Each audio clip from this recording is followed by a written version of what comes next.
তো বন্ধুরা, আজ ৭৯তম স্বাধীনতা দিবস। এই স্বাধীনতা দিবস আমরা সবাই মিলে পালন করব, তাই যে যার কাজে সবাই ব্যস্ত, ক্যামেরার দিকে কেউ তাকাচ্ছেই না।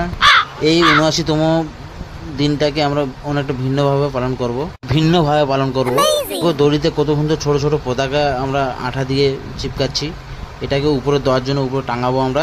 আমাদের একটা জেঠা দেখো কত সুন্দর বসে বসে নেতাজির ভালো ভালো যেসব জিনিসগুলো নেতাজি সুভাষচন্দ্র বসু আমাদের দিয়ে গেছেন সেইগুলো খুব সুন্দরভাবে গুছিয়ে বলছে। আমাদের মাস্টার দেখুন কত সুন্দর রং তুলি দিয়ে কত সুন্দর লিখছে, এত সুন্দর টাইপ করে লিখছে, আপনাদের দেখার মতো। তো ভালো ভালো জিনিস দেখতে গেলে শুরু থেকে শেষ পর্যন্ত দেখতে হবে, আর চ্যানেলটাকে ফলো করে রাখবে, আর লাইক শেয়ার কমেন্ট করবে। এই তো আমাদের কাজ পুরো কমপ্লিট। এবার যখন ঝাক্কাস লাগছে, কত সুন্দর, ও মাই গড। রঘুমার আদিবাসী জয়মাকালী সংঘ ক্লাব।